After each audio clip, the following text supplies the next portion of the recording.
Hello everyone, welcome to Module 2. Module 2 begins today and we are now on the online and blended learning history and concepts. So when you log into Schoology, you should come across this front page. If you come across this page, it means that your settings are set up to land on the updates page. No problem, just go over to the side and click on materials. And when you click on materials, you're then in the page where you can see all the different modules that we have up for our course. So now you're going to go ahead and click into Module 2.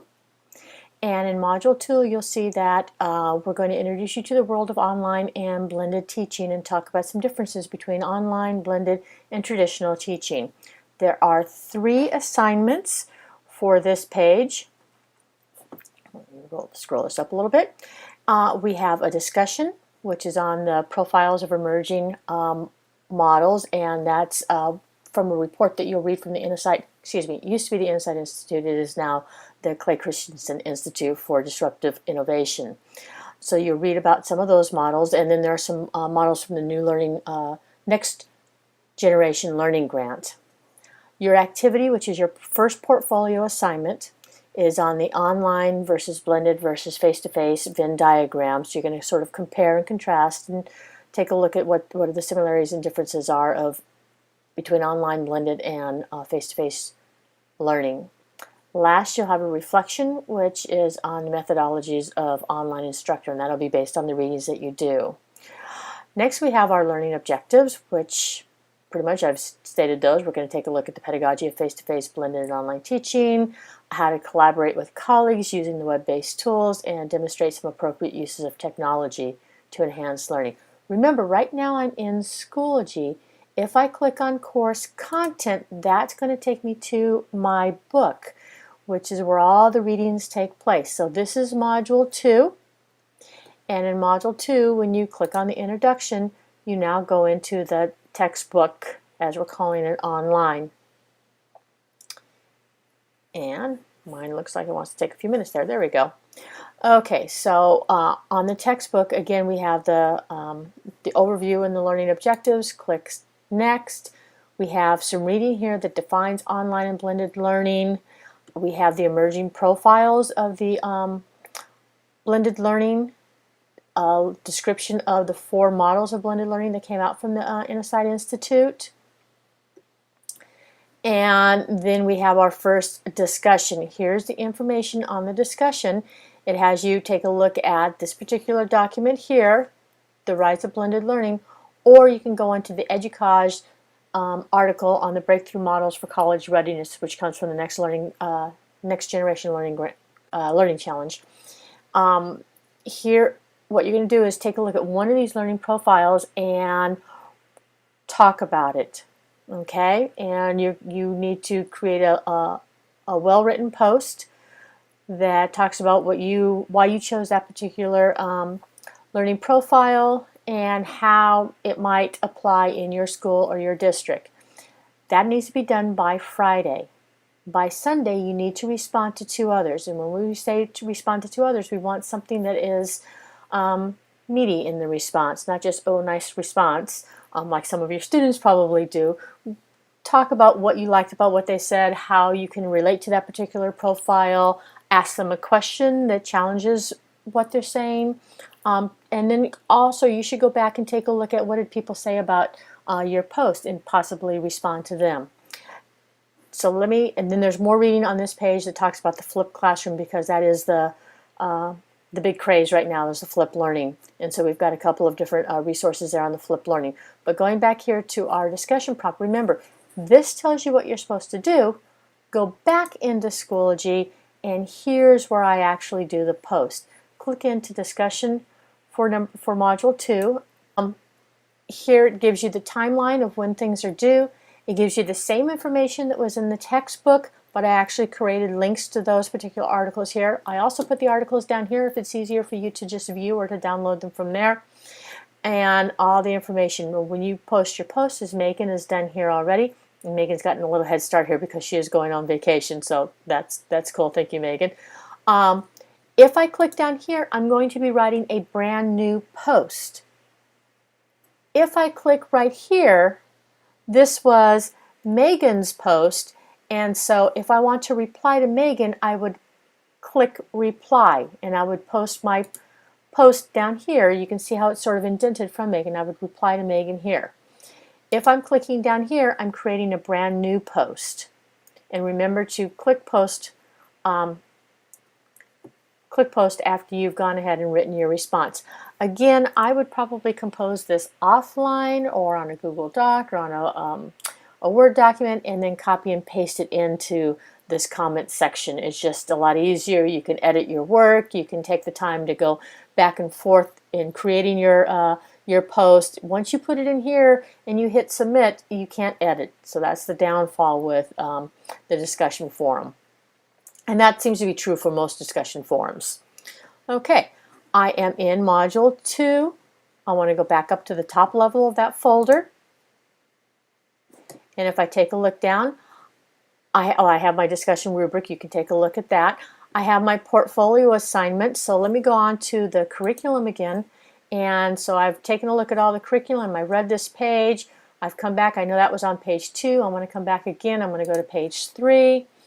And I'm going to, oops, there we go, be doing some more reading. We talk a little bit more about online and blended learning, some comparative advantages, some challenges, and then there's some research for you down there. Going on to the next page. There's quite a bit of information in this particular module. Here it talks more about teaching in an online and blended environment and the role of the online teacher. There's a little flash activity that you can do right here. Going on to the next page, which is page 5. It's barely bold, but you can sort of see it. Again, it talks more about the online and blended classroom and some of the skills that are necessary in the pedagogy involved in teaching. Going on again to the next page, more information. This time it's on the perspective of the teacher. Okay, going on some more to page 7. Now I've come to my next activity. I am now on activity 2.2, the online and blended teacher. I'm going to do the Venn diagram. Here it has some information about this particular module and what you need to do. Here's the directions to give you some hints on some Web 2.0 tools that you can use. You need to use a Web 2.0 tool. Don't create it in Word and then upload it from Word.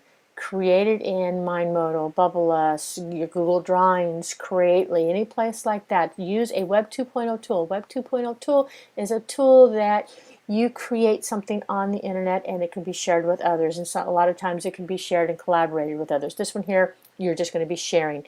You are going to place in Schoology, going down here to Module 2, you will be placing your link in the comments section, as well as, and it says it right here, a short description of your Venn diagram. Tell us something about your Venn diagram, why you put what you put in the similar and different sections of the Venn diagram.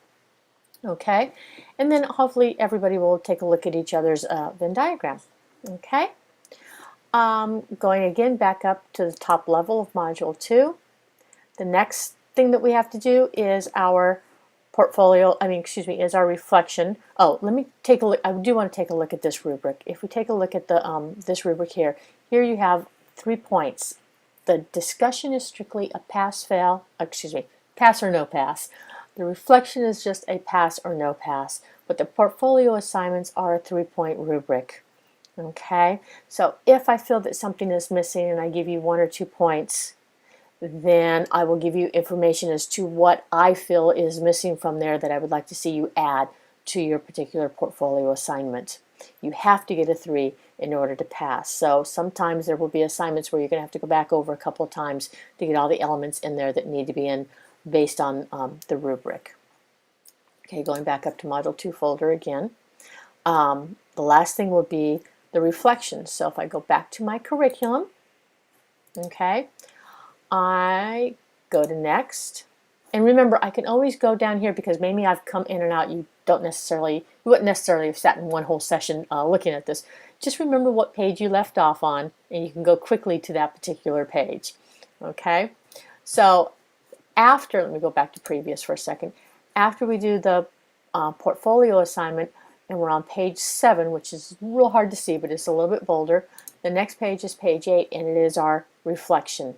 And this one here is methodologies of the online instructor. So based on all the readings that you've done in this module, which there was a lot of readings, a lot of videos to take a look at, how might your instructional strategies need to change in an online or blended environment? And what skills or strategies might you improve or expand upon in order to best support student learning in an online or blended environment? You're going to do this where? In your blog. So I go back to Schoology. I click here in the for my blog, and I'm going to go ahead and post the link to my blog just like you did in Module 1. And I'd like to thank Megan and Natalie and Thomas and Don and Eric for submitting your blog post for your reflection for Module 1. Everybody else I know is still getting going. Some of you are finishing off school, so it's been a little bit difficult, but try to get it in before the end of this week if possible. And if you're having a problem, please make sure you contact me. I'm here to help you and to support you any way that I can. Okay? Okay, I want to take a look at the assignment checkoff list. I know that 3 people are going on vacation, and I took a look at our assignments and when they were due, and I decided that I'd change things up just slightly. We had 2 weeks between Module 4 and Module 5. I've now put the 2 weeks between Module 3 and Module 4. I will post out Module 4 and Module 5 so that people can see the work that is due, and for those that are going on vacation so they can kind of have a chance to get it ahead or print the materials out or whatever. But I just wanted to give you a heads up that I did change things out here, and Module 4 is now not going to be due until July 9th, where Module 3 is still due June 25th. So I'll talk more about this as it comes, but this is sort of a heads up for those that are going on vacation. If anybody else is going on vacation, please send me an email to let me know when you're going to be out of town and that you may or may not have trouble getting online during that time. If you're just going away for the weekend, don't worry about contacting me. But if you're going to be gone for an entire week and you may or may not be able to get online due to where you're going or just the fact that you're going to be busy on a vacation, just give me the heads up so that I'll know why you're missing. Okay? If you have any questions, please contact me. Don't get frustrated. Contact me first. I'm here to help you. Enjoy your learnings in Module 2. And for those of you who haven't finished up Module 1, please try to get it done by the end of this week. Thank you very much.